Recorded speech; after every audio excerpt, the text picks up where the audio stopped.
We've reported on statistics a few times on the channel, from the numbers of crimes committed, the number of people involved in indecent offences that are not charged, the number of community orders dished out for violent crimes.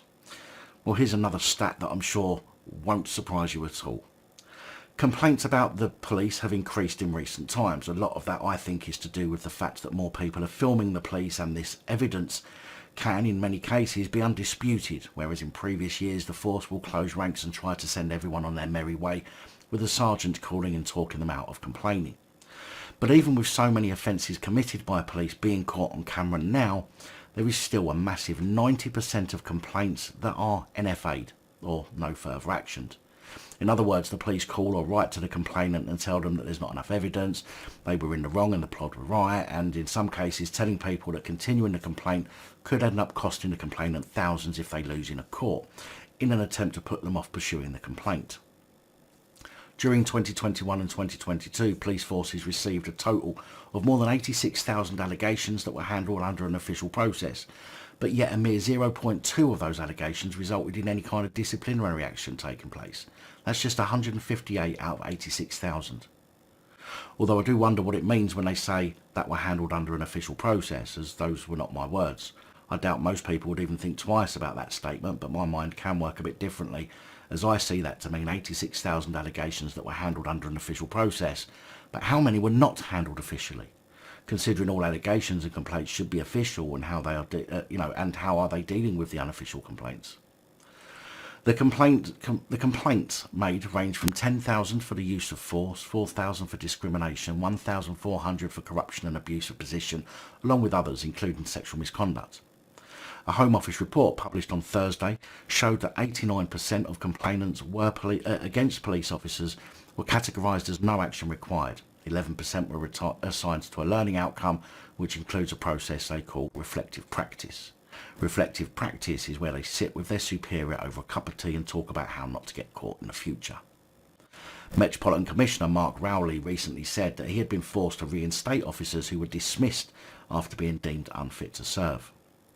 But I'd like to know who he was forced by. He added, "We have some very worrying cases with officers who have committed criminality whilst police officers, and yet I'm not allowed to sack them."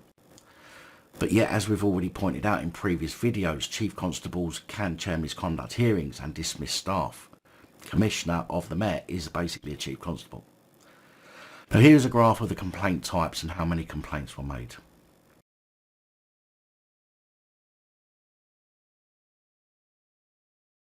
In fact, it said that only 46 complaints resulted in a misconduct hearing during 21 and 22, with the most common disciplinary action being, of course, a written warning.